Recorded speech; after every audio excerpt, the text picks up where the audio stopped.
मैं हूं गुलाम सलमान। एग्जिट के बाद बरतानिया में गैर कानूनी तारकीन वतन का मुस्तकबिल क्या होगा? क्या वज़ीर आज़म बोरिस जॉनसन वाकई MNC स्कीम लाने के हामी हैं? बरतानिया में कारोबारी वीजे पर कैसे आ जाए?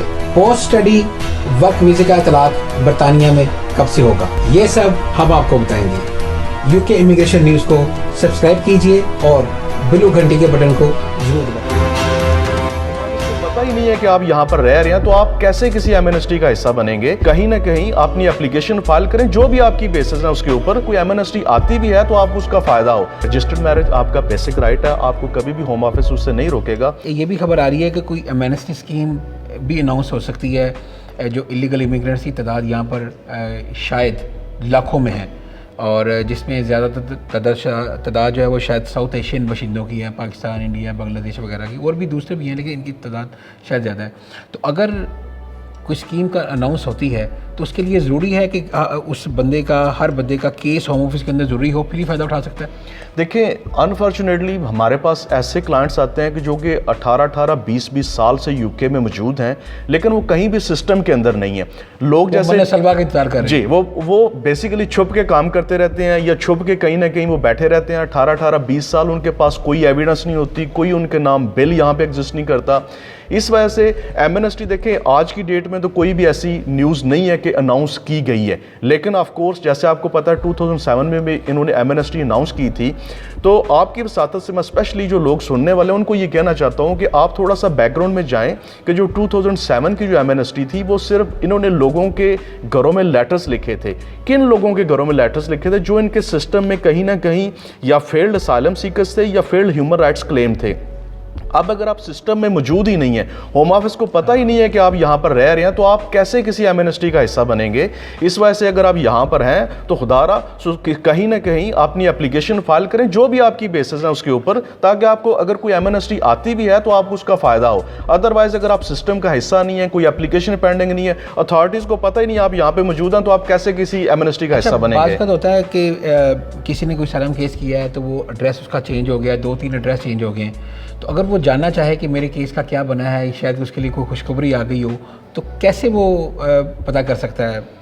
देखिए, इसके 2 तरीक़ाकार हैं। एक तो जो आप होम ऑफिस से डायरेक्टली लेटर लेके अपनी डिटेल्स देके, लोग डरते हैं ना होम ऑफिस से रब्ता करते हैं आप through solicitors, through legal representative उनसे कांटेक्ट करें।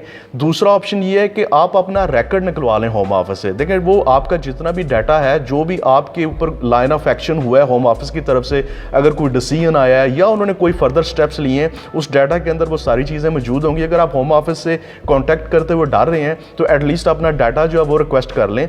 वो सारे के सारे डाटा के अंदर आपको पता चल जाएगा कि आपके ऊपर होम ऑफिस ने क्या क्या डिसीजन ली और आपकी लेटेस्ट पोजीशन वहां पर क्या है। अदरवाइज आइडियल पोजीशन तो यही है, डाटा देखने के बाद अगर आपको कोई चीज़ नज़र आती है तो आप होम ऑफिस से डायरेक्टली उस चीज़ को दोबारा अपने केस को रीओपन करवा सकते हैं, या आप उनको बता सकते हैं कि भाई मेरा एड्रेस चेंज हो गया था, उस वजह से मैं आपसे रब्ता नहीं कर सका और ये मेरी पोजीशन है, और उनसे अथॉरिटी से दोबारा कॉन्टैक्ट करें। अच्छा, कोई बंदा यहाँ पर कोई असाइलम सीकर है या किसी ने ह्यूमन राइट की एप्लीकेशन डाली हुई है, तो वो शादी यहाँ पे कर सकता है? उसको लॉ है शादी करना? देखिए, जो राइट ऑफ मैरिज है ये आपका बेसिक राइट है। बेसिकली कोई भी शख्स जो है वो मैरिज करने से गवर्नमेंट कौन सी इस्लामी मैरिज या नहीं, देखिए इस्लामिक मैरिज अगर कानूनी बात कीजिए तो इस्लामिक मैरिज तो उसका हिस्सा नहीं। इस्लामिक मैरिज तो डेफिनेटली उसके आपने इस्लामिक 2 गवाह चाहिए, आपको मौलवी चाहिए, आपकी शादी हो जाएगी। लेकिन मैं जिस मैरिज की बात कर रहा हूँ वो रजिस्टर्ड मैरिज है। रजिस्टर्ड मैरिज आपका बेसिक राइट है, आपको कभी भी होम ऑफिस उससे नहीं रोकेगा।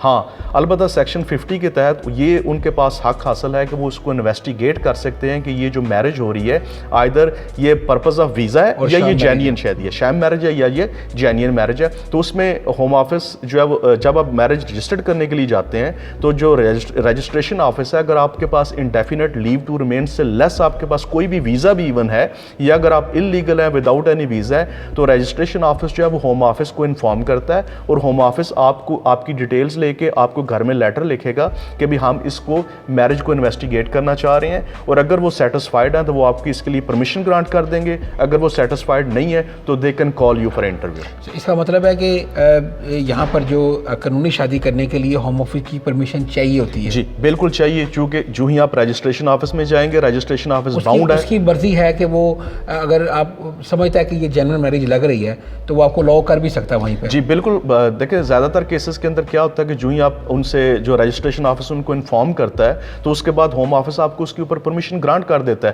اگر ہوم آفس کو ڈاؤٹ ہے کسی قسم کا تو وہ کیا کر سکتے ہیں کہ وہ اس کے اوپر آپ کو انٹرویو کے لیے کال کر سکتے ہیں، اور سیپریٹ دونوں جو پرپوزڈ پارٹنرز ہیں اس کے اوپر ان سے علیحدہ علیحدہ انٹرویو لے کر اس کے اوپر وہ ڈسیزن کر سکتے ہیں، لیکن وہ شادی کسی بھی صورت میں نہیں روک سکتے۔ اس کے علاوہ میں آپ سے یہ بھی جاننا چاہتا ہوں کہ بہت سارے لوگ چاہتے ہیں کہ وہ برطانیہ کے اندر ورک پرمٹ حاصل کر کے یہاں پر آ جائیں، تو اگر کوئی ورک پرمٹ کسی الاؤ کرتے ہیں تو ایسی صورت میں کتنے سال کے اندر اس کو یہاں پر جو ہے وہ نیشنلٹی مل سکتی ہے؟ دیکھیں 5 ایئرس کے بعد آپ کو 5 ایئرس کنٹینیوسلی یو کے میں رہنا ہے، ان کی جو بھی ریکوائرمنٹس ہیں آپ نے وہ میٹ کرنی ہے، جو امپلائر آف کورس جس امپلائر کے ساتھ آپ جاب کر رہے ہیں اس کا جو آپ کو فائنینشیل تھریش ہولڈ ہے، جو آپ کی سیلری کا، وہ سارا کچھ میٹ کرتے ہوئے کوئی ایسا کرمنل اوفینس نہیں کرنا، آپ نے کوئی امیگریشن کنڈیشن بریچ نہیں کرنی ہے، اور اگر آپ 5 ایئرس کمپلیٹ کر لیتے ہیں تو اس کے اوپر آپ انڈیفینٹ لیو ٹو ریمین کے لیے کوالیفائی کریں گے، اور اس کے بعد فردر آپ کو جو 12 منتھس ہیں وہ اس کے اوپر گزارنے ہیں، اور 6 ایئرس کمپلیٹ کر کے آپ نیشنلٹی کے لیے